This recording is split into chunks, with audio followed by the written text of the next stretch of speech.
이제 성령의 박해에서 이제 한 줄 순교의 야고보를 기억해야 한다면, 이제 성령의 기대에서는 헤롯 왕이 아니라 천하디 천한 로데를 기대하셔야 합니다. 마가의 다락방에서 기도하고 있던 성도들도 이제 로데를 미쳤다 했습니다. 그러나 그들도 베드로를 보고는 돌아왔죠. 그보다 더 나쁜 사람은 유대인이었죠. 예배 중독자인 유대인들은 정말 절대로 안 변할 것 같고 정말 무섭습니다.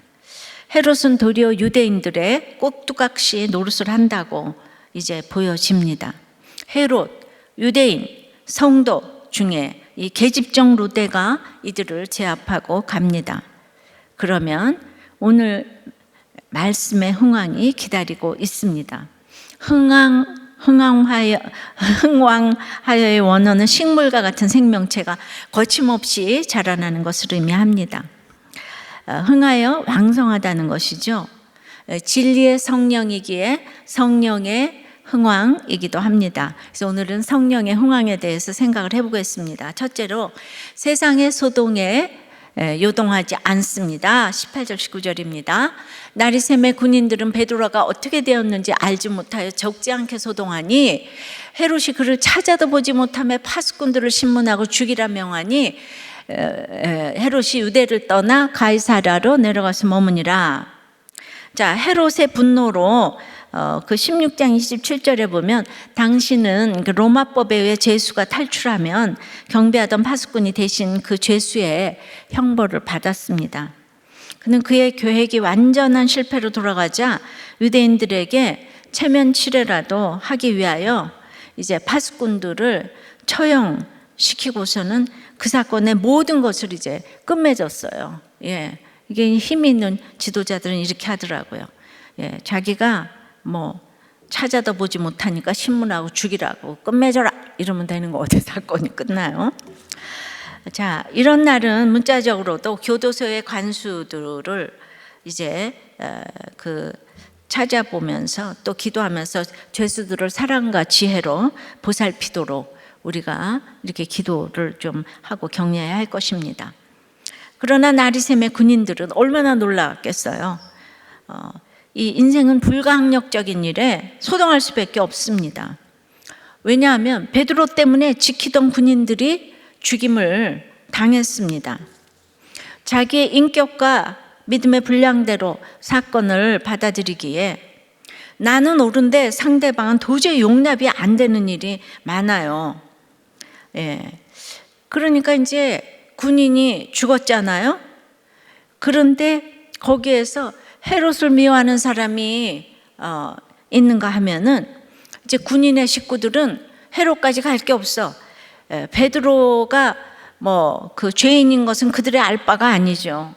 예. 그런데 없어진 것만 분통이 이제 터져가지고 베드로 때문에 내가 이제 그 우리 아빠가 죽임을 당했으니까 베드로를 이제 죽어라고 이제 미워하는 거죠.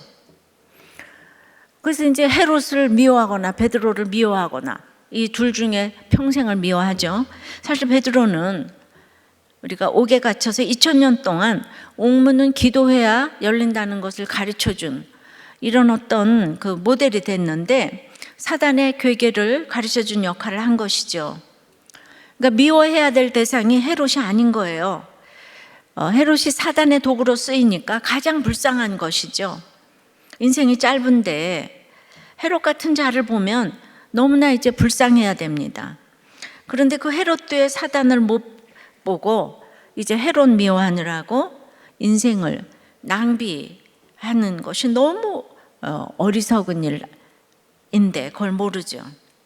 그래서 그런 원한 가지고 사느라고 미움이 끓어요. 예, 정말 미워하는 뭐 남편, 아내 때문에 예수님께 나온 게 하나도 고맙지가 않은 거예요. 교회를 나와도 여전히 미운 사람이 많고, 그래서 그 미워하는 힘으로 인생을 사는 사람이 이렇게 많아요. 사실 이거 하나님이 하시는 일인데 우리는 어떻게 그렇게 소동을 하는지 모릅니다. 가만히 생각해 보면 군인들도 이제 구원의 확신이 있다면 죽어도 천국 가는 것이고, 그리고 자기네들이 깨워서 지키지 못한 것도 있잖아요. 본분을 잊고 잠들었기 때문은 아닐까, 이런 생각을 해봐야 되는데, 이 똑같은 상황에서 헤롯에게 죽임당한 죽은 야고보나 갇힌 베드로는 소동했다는 말이 하나도 없어요. 깊이 잠을 잤다, 이런 얘기만 있죠. 이제 그러니까 그거 하나도 못 알아듣는다고 또 여러분들 얘기하시겠죠. 어쨌든 파수꾼들은 베드로 때문에 죽임을 당했어요. 너무 불공평해 보이는 거예요. 왜 베드로가 없어졌는데 내가 죽임을 당하는, 왜 우리 아빠가 죽임을 당하는, 왜 우리 삼촌이 죽임을 당하는가? 이때 죽은 사람은 순교일 수도 있고 죄악의 징계일 수도 있습니다. 그냥 믿는 사람은 언제나 하나님은 100% 옳으신 것을 믿어야 합니다. 지금 내가 믿고 있다면 베드로가 옥을 나가기 위한 역할이라면 이건 순교지요. 마지막에라도 예수님 우편 강도가 이제 마지막에 이제 구원되고 안 되고가 정해지잖아요. 그러니까 언제든지 내가 예수만 믿고 있으면 구원이에요. 그래서 오직 예수 믿어야 하기 때문에 전쟁이 나기도 안 나기도 해야 한다고 했습니다. 그러면 이제 전쟁이 없으면 소동이 안 날까요? 인생이 내가 원하는 대로 아는 대로 움직여 준다면 그 인생이 어떨 것 같습니까? 원하는 대로 학교 가고 결혼하고 병도 안 걸리고 아이들도 공부 잘하고 어디를 가나 인정해주고 욕하는 사람도 없고 언제나 교양이 있어 보이게끔 모든 것이 받쳐주고, 그럼 소동을 안 할까요? 이 조그만 사건 하나만 나와도 어떻게 그럴 수가 있어 하면서 이제 더 소동을 하는 거죠. 사람의 욕심은요 끝이 없어요. 이 밤잠 못 자고 교양 있어 보이는 사람들이 더 백조처럼 겉은 교양 있잖아, 백조. 안 보이는 데서 발을 얼마나 구르는지 몰라요. 그게 남의 얘기가 아니에요. 그러니까 이 딸의 뭐 그림 출품을 갖다가 편의점을 통해서 하는 건데 그 편의점 그 사장이 그걸 잊어버리고 출품 못했다는 거야. 이 초등학생. 이 엄마가 치스를 타고 가가지고 편의점을 다 있잖아 부셨어. 도 다 망가지고 편의점도 다 유리창. 그러니까 그 모든 걸 다 갖췄으니까 치스. 저 아까는 그건 모르고 저라고 그랬는데 저도 귀부인인데 있으면 더 귀부인 아닐까요? 그런데 진짜 이게 백조처럼 발을 진짜 구르는 거잖아요. 그러니까 만족이 없는 거예요. 다 갖췄어도 사단은 우리 집에 예수님이 들어오는 것을 돈으로, 사람으로, 스펙으로, 열심으로, 뭐 사랑으로 다 막으려고 합니다. 헤롯은 그렇게 세상에서 창성하니까 예수님을 믿을 이유가 없습니다. 모든 것을 갖추었기 때문에 바로 옆에 그 위대한 야고보 사도, 베드로 사도 있지만은 그 뭐 좋은 걸 몰라요. 그게 얼마나 대단한 건지를 몰라요. 듣지 않습니다. 그리고는 늘 이렇게 소동을 만들어냅니다. 애굽의 바로가 전 세계를 다스려도 이름이 없잖아요. 근데 그가 영아를 죽이라는 소동을 벌였잖아요. 근데 모세가 태어나도록 도운 히브리 산파 십부라와 부하는 그 이름도 아름다움, 찬란함이라는 뜻으로 성경에 올라갔습니다. 지난 주에 그 여종인 로데처럼 이 여인들도 이름이 남아 있는 거예요. 내 직책에 상관없이 영적 우선 지키고자 할 때 이런 기가 막힌 영광을 주시는 거예요. 근데 파수꾼 중에는 베드로를 살리겠다고 하는 사람이 없었잖아요. 그러니까 그 죄악의 징계 아닐까요? 그러니까 이제 우리는 그러면 모세가 살아나서 축복이고 그때 죽은 영아들은 저주입니까? 그게 세속사적인 생각이에요. 죽는 것도 사는 것도 구원을 위한 하나님의 계획입니다. 제가 죽고자 했기 때문에 남편도 구원받게 하시고 저도 살았습니다. 그러면 살인을 하는 바로만 나쁜 사람입니까? 요한복음 8장 44절에 우리 인생은 다 처음부터 이제 살인하는 자요, 아비 마귀에게서 난 자라고 했어요. 나는 바로처럼 나쁘지 않다고 적용하면 안 되고 내가 바로처럼 미워하고 시기하고 이제 살인하는 자임을 깨달아야 합니다. 그런데 글쎄 이런 파수꾼도 있더라고요, 우리들 교회에. 예, 목자님의 나눔인데 대학교 3학년 때 12.6 사태로 데모가 났대요. 근데 그때 이제 학생회 간부여가지고 경찰에 붙들려서 독방에 이제 30일 동안 갇혀 지냈는데 매 끼니마다 헌병들에게 이제 군화발로 이제 맞았대요. 그런데 어느 날 수사관이 와가지고 불편한 게 없냐고 물어봐 줬대요. 그래서 내가 이 감옥에서 좀 일 좀 하게 해달라고. 그랬더니 그냥 너무나 감사하게도 화장실 청소를 시켜줘서 거기를 반짝반짝 맨날 닦아놓고, 그다음에 너무 그냥 그 청소를 하면서 자유함을 이렇게 누렸다는 거예요. 네. 이분이 똑똑하니까 이렇게 임원을 하지 않았나 싶은데. 그랬더니 수사관이 또 찾아와가지고 불편함이 없냐고 물어봐서, 그래서 읽을 것이 없다고 하니까 그 경찰이 보는 고시책을 주어서 또 읽게 됐다는 거예요. 그리고 또 불편함이 없냐고 와서 또 해서 좀 말 좀 하게 해달라고 했다는 거예요. 그때 사람과의 관계가 참 소중함을 느꼈답니다. 근데 그 심판의 장소가 자유함을 누리는 구원의 장소가 되었어요. 그 잡혀간 한 달이 저에게는 구원의 밤이 되었다고 합니다. 이런 파수꾼도 있는 거예요, 여러분. 예, 적용해 보세요. 여러분들의 각자 힘든 사건에서 어떻게 그럴 수가 있어 하면서 소동합니까?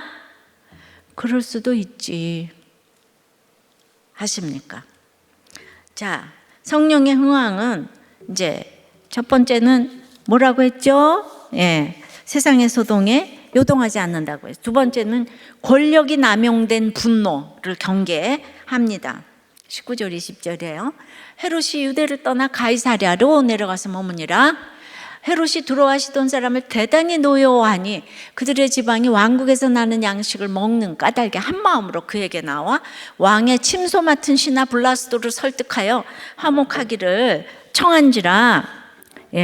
가이사랴는 예루살렘의 북서쪽 약 104km 지점에 있는 지중해 연안의 항구 도시로 이제 헤롯 대왕이 로마의 환심을 사기 위해 세운 곳이에요. 그래서 이 지명을 그 분봉왕 빌립이 디베리오 황제를 찬양하는 의미에서 붙인 이름이에요. 이제 카이사르 그래가지고 가이사랴 이렇게 된 거죠. 그런데 왜 이때 헤롯이 가이사랴로 내려갔던 것일까요? 아마도 그는 유대인들의 모든 기대에 그 기대에 부응하지 못해가지고 이 세상의 기대에 부응하지를 못해서 헤롯이 유대인의 기대. 그래서 그래서 베드로를 죽이려고 했다가 수포로 돌아갔잖아요. 그래서 그걸 다 피하기 위해서 그 눈총을 피하기 위해서 가이사랴로 갔죠. 그리고 또 다른 이유는 그곳에 이제 로마 황제가 이제 영국의 원정을 마치고 돌아와서 축제가 열릴 예정이니까 이제 뭔가 준비를 하려고 간 것도 이제 있을 거예요. 근데 야고보를 죽이고 또 베드로는 가뒀다가 없어지고 그다음에 이제 파수꾼 다 죽이고 그리고는 자진해서 찾아가 머물러 있었던 그곳은 아이러니하게도 자신이 죽게 될 곳임을 이제 알지 못하고 간 것입니다. 그럼 여러분들은 항상 내가 가는 곳이 죽음의 장소면 어떻게 하냐고 걱정한다면 바로 그것이 이 세상 사람의 한계인 것이에요. 믿는 사람은 언제 어디를 가나 살아도 죽어도 영생이기 때문에 두렵고 떨림으로 구원을 이루어가지만 항상 근본적인 근심은 없는 거예요. 그날 그 비행기를 안 탔으면 거기 안 갔으면 껄껄껄껄 하는데 삼풍 아파트를 가도 구원받은 사람은 구원됐죠. 그날 그 무너져도 다 천국 가는 거예요. 그러니까 이제 이런 확신이 있으셔야 되는 거예요. 당시 드로아 시도는 그 굉장히 중요한 항구로서 굉장히 그 무역을 해서 벌어먹고 사는 나라예요. 한마디로 이제 장사하는 나라잖아요. 근데 거기서 곡식이 안 나는 거예요. 그래서 갈릴리 곡창지대에서 이제 그 농산물 다 수입을 하는데, 아니 헤롯이 뭔지 모르는데 대단히 노여워해가지고 곡식을 전부 다 이제 금수조처를 내려가지고 이제 그 식량 공급을 중단시키니까 너무 이제 이거 먹고 사는 문제잖아요. 너무 큰 일이 생겼어요. 그런데 이유를 모르는 거예요. 헤롯의 권력 남용으로 군인들은 왜 죽는지도 모르고 죽었고, 두로와 시돈 사람들은 왜 또 헤롯이 노여워하는지를 몰라요. 이 권력이 이렇게 주어지는 거 가지고 이렇게 비인격적으로, 그러면서 아무리 팔레스타인을 다스려도 그건 성령의 흥왕이 아니라는 거죠. 힘이 주어질 때 마음대로 사람 죽이고 마음대로 분함을 나타내라고 그 권력을 준 게 아닌데, 그런 사람이 지도자에 있으면 뭐 잠시 경제적으로 흥황한다고 할지라도 백성이 고통을 받는 거죠. 독재자의 백성들이 고통을 받죠. 무너지는 것은 시간 문제인 거 알아야 합니다. 사람들은 내가 현저한 실세인 갑자리에 있고, 그 또 이제 이렇게 두로와 시돈처럼 그 반드시 그 양식을 수입해야만 하는 을 자리에 있을 때, 그 상대방이 열쇠를 면치 못하고 판단할 때 그 갑의 자리에 있는 사람들은 아주 사소한 일에도 쉽게 분노를 합니다. 그게 너무 치사하다 그러죠. 치사한 게 있잖아요. 직장만, 뭐 나라만 그런 게 아니라 직장이나 가족 간에도 이제 다 마찬가지인 거예요. 종교적이나 도덕적으로도 마찬가지입니다. 이제 믿음의 지도자 모세도 혈기를 이제 내는데, 마지막에 무리바 반석에서 이제 탁탁 2번 쳤는데, 물가에서 반석을 2번 쳤는데, 그때 왜 쳤냐면 이건 백성이 해도 너무한 거예요. 말이 안 되는 거예요. 그래가지고 별 설명도 없어요. 거기 기사에 탁탁 치는 거는 내가 너보다 믿음이 좋다, 백성들보다. 어떻게 내 말을 그렇게 안 들을 수가 있냐. 우리는 그래서 온유가 지면에서 가장 승한 모세가 지금 분노해가지고 반석을 치지 않았을까요? 인생은 관에 들어가는 그날까지도 다 죄인이에요. 누구도 되었다 함이 없습니다. 근데 다윗은 자기를 따라오며 끝없이 저주하는 시므이를 이제 쳐 죽일 힘이 있었지만은 하나님께서 그 원통함을 다 갚아주실 것을 믿고 이제 끝까지 인내를 했죠. 모세는 율법을 대표하고 다윗은 그리스도를 예표하잖아요. 근데 물론 다 각자는 다 똑같지만은 이 장면에서 볼 때 다윗은 그러면 어떻게 이렇게 시므이를 용서했나? 대표적인 15광야를 거치면서 어려서 고난이 있고 결혼 고난이 있고 자녀 고난이 있고, 그런데 이 자녀 고난 중에 압살롬 고난은 압권이잖아요. 그 잘생긴 압살롬. 백성들도 다 압살롬 다 했잖아요. 근데 그 압살롬이 자기를 죽이겠다고 하는 고난 앞에서 누구한테 욕을 할 수도 없고, 근데 욕을 할 수 있는 거는 우리가 다 배우자 목장 나눔에서도 배우자 욕은 잘하지만 자식 욕은 잘 못해요, 그죠?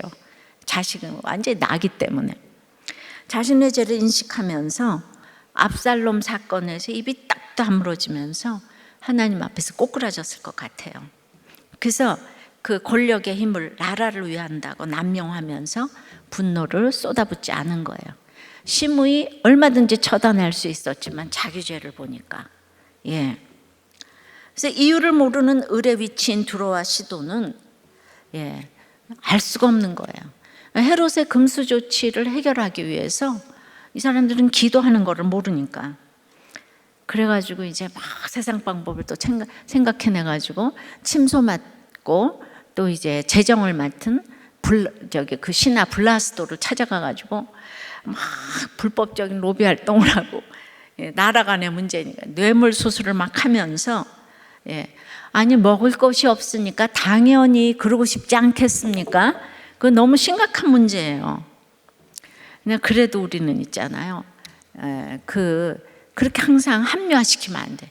있으면 먹고 없으면 금식하고 죽으면 천국 가자. 이 사람이 있잖아요. 이게 하나님 앞에 지조가 있어야 돼. 다 모든 거는 처녀가 애를 베도 이유가 다 있다고 얘기를 하잖아요. 그러니까 근데 이제 우리들 교회가 이렇게 모두 자기 죄를 이렇게 보시니까 또 한 나눔에, 그래서 우리들 교회 와서 저의 사업장의 3분의 1을 차지하는 이 거래처를 통해서 늘 뇌물을 줘왔다는 거예요. 평소에도 명절에도. 그런데 이제 목장에서 처방을 하잖아요. 근데 그 거래처가 제 일생에 처음이자 마지막으로 수입을 올려준 곳이라는 거예요. 자기가 박수를 받았다는 거예요. 공동체에서 이제 뇌물을 안 주는 이 처방을 받아서 적용으로 글쎄 뇌물을 안 줬더니 거래처가 끊어진 거예요. 수입이 반토막 이상 줄었고, 그래서 그 당시에는 죽을 것 같았는데 성령의 기대를 가지고 적용을 하니까 말씀 안에서 순종을 하다 보니까 이제 저에게 필요한 물질을 공급해 주시고 계시다고. 할렐루야입니다. 처음에는 헤롯이 성공하는 것 같지만은 너 말이야 그렇게 사는 거 아니야. 결국 이 베드로가 승리를 하는 거죠. 근데 베드로를 그다지도 죽이려던 헤롯의 최후를 보면 모든 것을 갖추고 세상 지혜로 기회주의로 유대인이나 로마에게는 아부를 하고 드로와 시돈에게는 굉장히 노여워하는 갈굼을 해가면서 이런 것들이 지도자들, 정치 지도자들의 아마 하는 일일 것이라고 생각하는데요. 믿음이 없으면 100% 죄인이니까 곳곳에 아부하고, 그러니까 이제 또 돈 벌기 위해서 악하고, 돈 벌고 나면 음란하고, 그래서 쾌락에 몸을 맡기고 남의 돈 가지고 노름을 해도 잠시는 쾌락이 있습니다.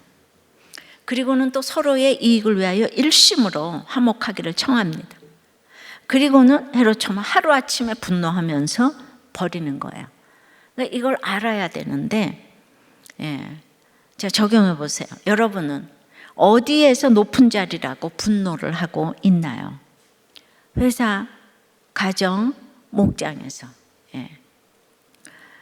근데 우리 부모에게 최고의 권력을 가진 높은 자리는 자녀겠죠. 이 자녀의 권세가 요새 대단해요. 요새가 먹고 살기가 그래도 편한 시대가 돼가지고 오직 자식이 우상이잖아요.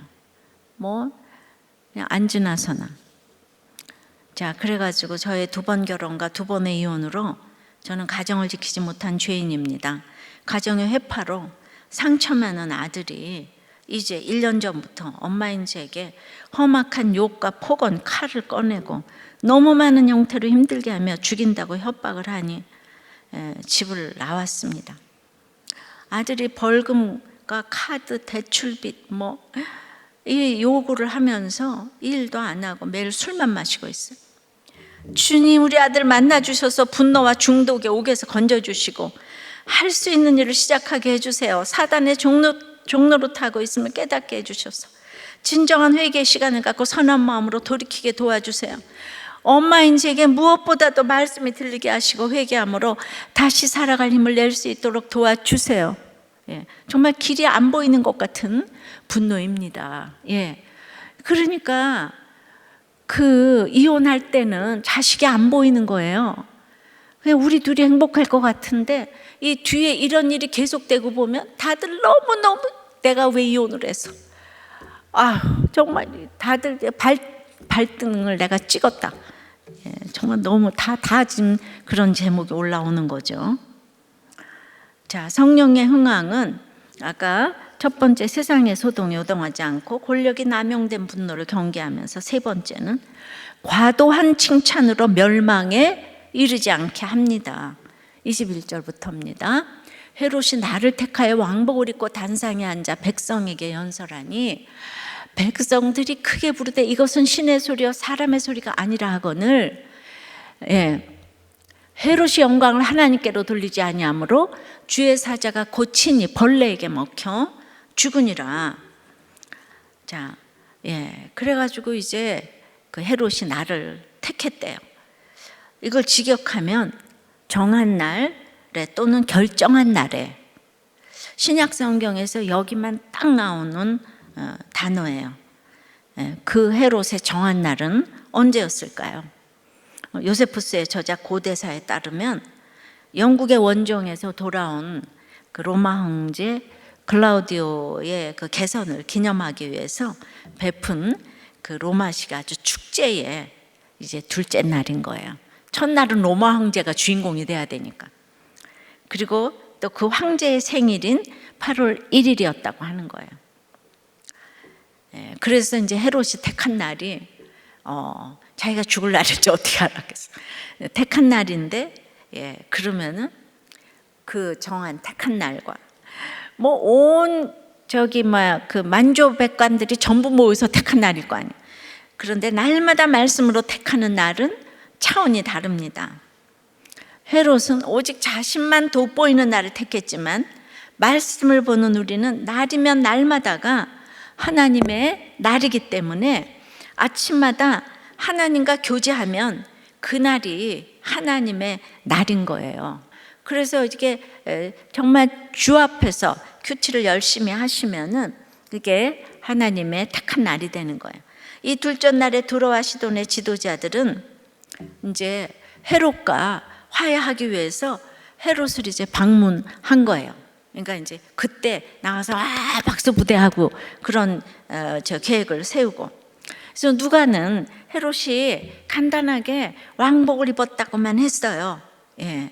근데 요세푸스에 따르면은 이제 찬란한 아침 햇살을 통해서 헤롯이 입고 있던 그 은백색의 왕복이 이렇게 막 헐거워서 막 망토 같고 막 이러니까 완전히 그냥 빛하고 햇빛하고 이렇게 이제 합쳐져서 그 광채가 그의 연설을 돋보이게 해가지고 다들 인간 이상의 존재로 여기고 다들 막 신이셔 했다는 거예요.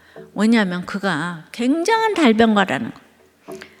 그래서 그 달변으로 로마에서 완전히 아주 이렇게 그 팽당했다가 기사회생으로 살아나가지고 팔레스타인 지방 모두를 통치하게 됐기 때문에 두로와 시돈의 아첨도 한몫을 했겠지만은 그냥 감탄할 만큼 위풍당당하게 너무 말을 잘하는 거예요. 그러니까 이 사람은 못하는 게 없는 거예요. 대단한 정치가에. 근데 이런 사람이 지금 백성을 마음대로 죽이는 거잖아요.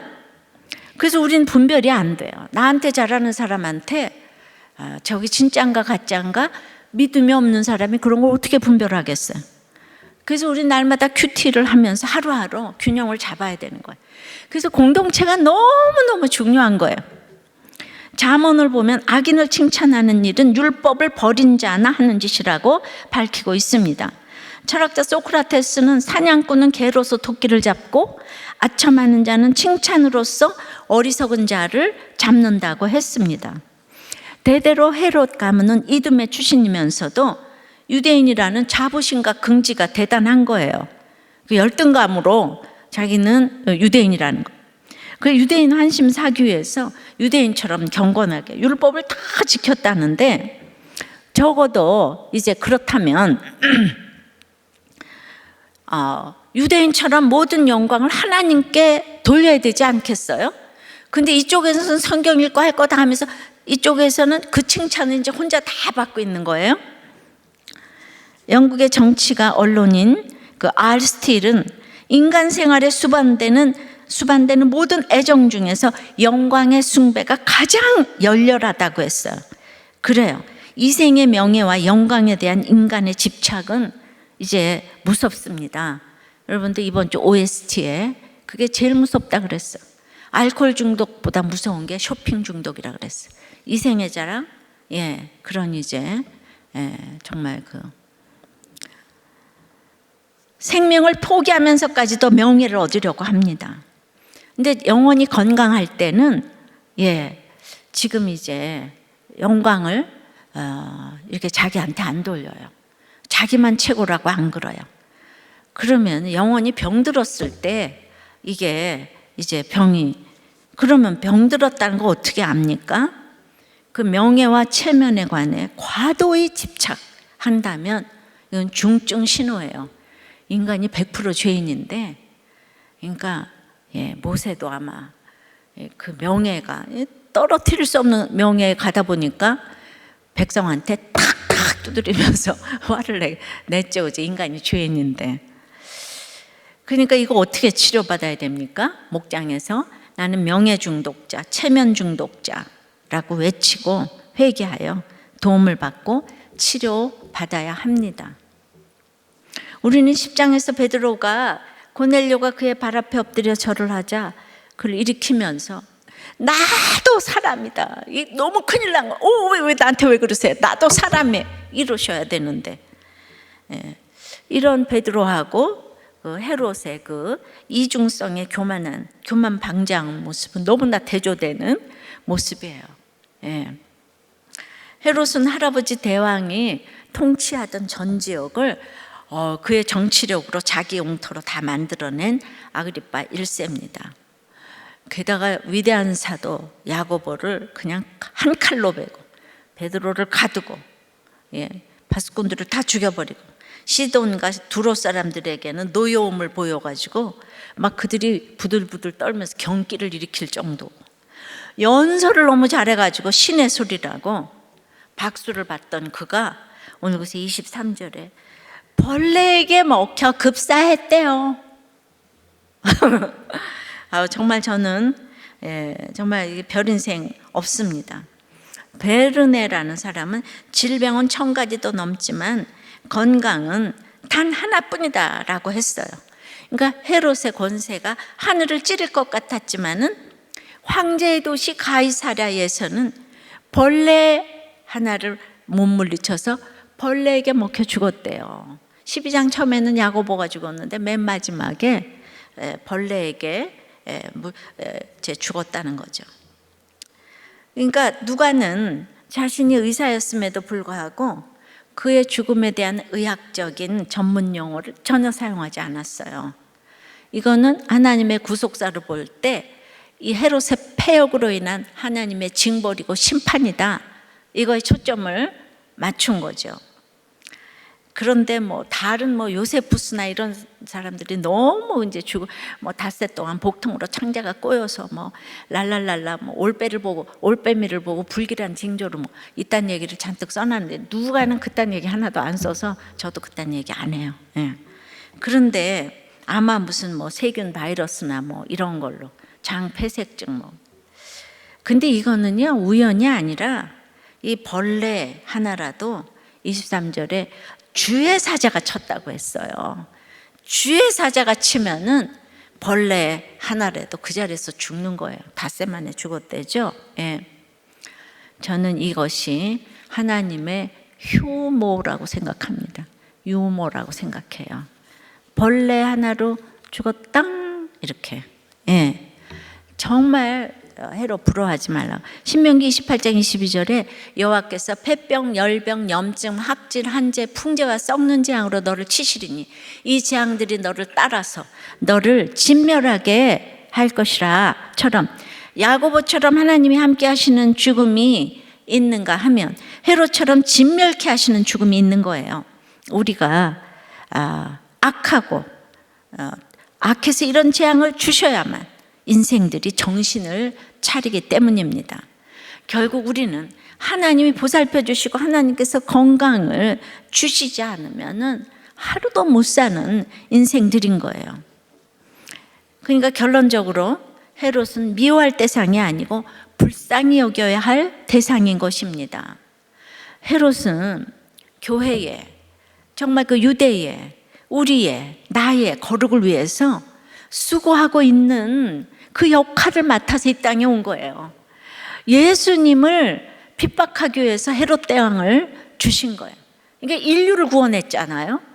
그러니까 헤롯 가문이 정말 이 땅에 얼마나 나쁜 역할을 맡았는지 몰라. 믿지 않는 사람에게는 기대도 비난도 할 것이 하나도 없는 거예요. 근데 명절에도 여러분들은 계속해서 믿는 우리들 교인들이 친척이 어떻고 저떻고 그러고 싸우셨어요? 정말 안 믿는 사람에게 무엇을 기대하겠습니까? 그 역할을 맡고 있는 거를 너무 불쌍히 여겨야죠. 나는 천국 갈 건데 저 사람은 어떡하나. 이게 불쌍해야 되지 않아요? 근데 여러분들이 욕한다면 여러분들 구원의 확신을 점검해 보셔야 돼요. 어떻게 예수 믿고 천국 갈 사람이 그 안 믿는 사람하고 비교를 할 수가 있어? 말이 안 되는 거잖아요. 적용해 보세요. 여러분은 이렇게 늘 비난을 합니까? 과도한 칭찬을 합니까? 당연하게 여깁니까? 성령의 흥황은 그래서 네 번째로 말씀의 역사로 일어납니다. 24절에요. 하나님의 말씀은 흥황하여 더하더라. 교회 밖에 핵심부에 있었던 헤롯은 지금 급사를 했어요. 근데 급사하자마자 하나님의 말씀은 점점 더 흥황하여 간 사실을 볼 수가 있습니다. 박해가 강하면 강할수록 더욱더 크게 번성하는 강한 생명력을 말씀은 가지고 있어요. 흥왕했다는 말은 성장을 말해요. 더했다는 말은 증가를 뜻합니다. 그러니까 이게 문법에 좀 안 맞잖아요. 그러니까 이 박해에 어떻게 증가할 수가 있죠? 그래서 일부러 이렇게 지금 문법이 안 맞는 말을 썼다고 생각이 됩니다. 예. 하나님의 말씀은 그게 생명이기 때문에 아무리 겨자씨 같아도 말씀에 물을 주기만 하면 날마다 자라서 감람나무처럼 아름드리 나무가 되는 거예요. 근데 죽은 씨에게 물을 주면은 자라겠습니까? 예, 주면 줄수록 썩을 뿐이에요. 헤롯이 겉으로는 왕복 입어도 썩었잖아요. 지금요, 벌레에게 먹여 창자가 다 썩었어요. 헤롯은 유대인이라고 자랑하면서 예배드리고 제사드리고 율법도 너무 잘 알았다고 하죠. 그러나 옆에 위대한 사도 야고보, 베드로 다 만나서 복음을 들을 기회가 있었지만 전혀 들리지가 않아요. 듣지도 않아요. 자기 말만 하다가 결국 벌레에게 먹혀 죽었어요. 그리고 나서는 또 얼마나 화려한 장례식을 했겠습니까? 그 모든 것이 무슨 의미가 있겠습니까? 교회의 성장에 대한 이런 표현은 여기 말고도 베드로가 옥에 갇히고 채찍 맞고 그리고 일곱 일꾼 택하였을 때 사도행전 6장 7절에 제자의 수가 심히 더 많아지고 허다한 제사장의 무리도 이도에 복종했대요. 또 사울이 교회를 잔멸하고 회개하고 이제 예수의 이름을 담대히 말하면서 복음을 전하고자 했을 때 유대인들이 또 죽이고자 했잖아요. 그때도 사도행전 9장 31절에는 교회가 편안하게 든든히 서가고 주를 경외함과 성령의 위로로 진행하여 수가 더 많아지니라고 이렇게 나타나고 있어요. 그러니까 우리는 알 수가 없어. 막 박해가 했는데 그 다음 절에 편안하게 든든히 서가고. 예. 자, 그래서 고난은 얼마 안 있으면 복이 이르리라는 하나님의 사인입니다. 이어령 씨의 대답 내용이에요. 인공지능 시대에도 말씀의 대안이고 답이라는 거죠. AI 인공지능 시대에서 인간만이 이 띵크를 할 수가 있었지만은 이제는 생각하는 기계가 만들어져 가지고 이제 바둑도 둔다면 인류가 만들어진 이후에 가장 큰 사건이라는 거예요. 이건 뭐 알렉산더 대왕 이런 사람들하고 알파고하고는 이제 비교할 수가 없다는 거예요. 근데 이제 거기다가 그 뇌에다가 단백질까지 입혀가지고 인공뇌도 만들고 있다는 거예요. 그런데 이제 계단은 뭐 노약자들 누구 뭐 여자 어린이 걸어가도 그래도 거기서 힘센 사람이 제일 잘 올라가잖아요. 근데 그 사람들을 다 엘리베이터에다 태우면 다 똑같잖아요. 그런 것처럼 IQ가 좋고 뭐 50, 300 상관이 없다는 거예요. 이제 다음 시대는 똑똑한 사람이라는 언어가 없어질 것이라는 거죠. 근데 지금의 스마트폰이 인공지능이라는 거예요. 다 해줘요. 전화번호, 날씨, 뭐 나훈아쇼 몇 시에 하는 거 이거 다 알려줘. 들어가면 다. 점점 인간이 할 일이 하나도 없어. 할 일은 오직 스마트폰이 없어졌다. 왜 그게 없어졌냐? 스마트폰만 찾으면 되는 거예요. 그러면 종교는 어찌 되나? 지금 이 알파고 때문에 진화론 이런 게 문제가 아니라는 거죠. 근데 AI는 하나님 같지만 생명이 없다는 거예요. 가장 중요한 것은 기계는 생명이 아니기 때문에 배설을 못하는 거예요. 아무리 물을 줘도 자라지 않아요. AI 시대는 이제 우리는 이제 생명의 시대에서 지성이 아니라 영성의 시대가 이제 와서 진짜 빛을 발휘하는 것이 생명의 시대라는 거예요. 진짜 기독교가 시작되는데 AI가 할 수 없는 게 있는데 그 모든 거를 똑똑한 사람이 똑똑한 사람이 세계를 지배했고 힘센 사람이 세계를 지배했는데 이제 그거 다 지배하지 못해요. 오직 할 수 없는 게 있는데 위로해주고 안아주고 공감해주고 이거 울어주는 거, 이거 하게 되면 후에는 사람들의 평가 기준이 완전히 달라지게 된다는 거예요.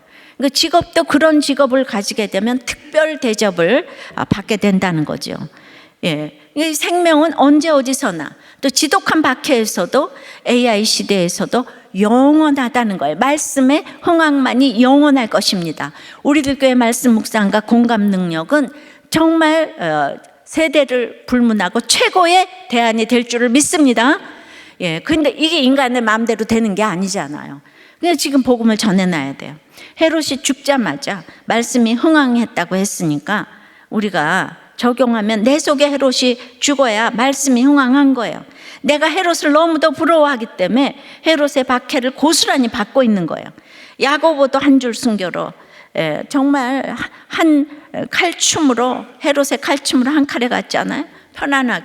베드로는 갇혀서 깊은 잠을 자서 첫 깨워야 할 정도였습니다. 헤롯을 무서워하지 않으니까 결국 헤롯이 죽었습니다. 헤롯을 무서워하지 않는 모델이 있어야 따라갈 것입니다. 적용해 보세요.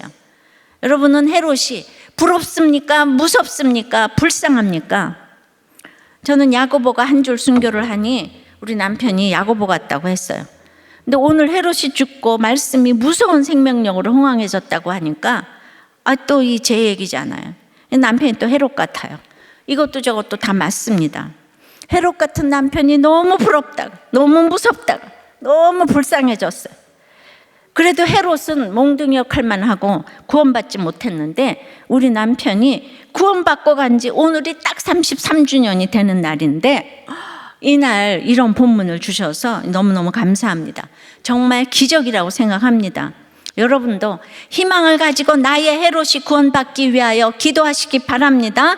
말씀을 맺어요. 성령의 흥황은 그러므로 세상의 소동에 요동하지 않습니다. 권력이 남용된 분노를 경계합니다. 권력이 남용된 분노를 경계합니다. 과도한 칭찬으로 멸망에 이르지 않게 합니다. 말씀의 역사로 성령의 흥황이 일어납니다.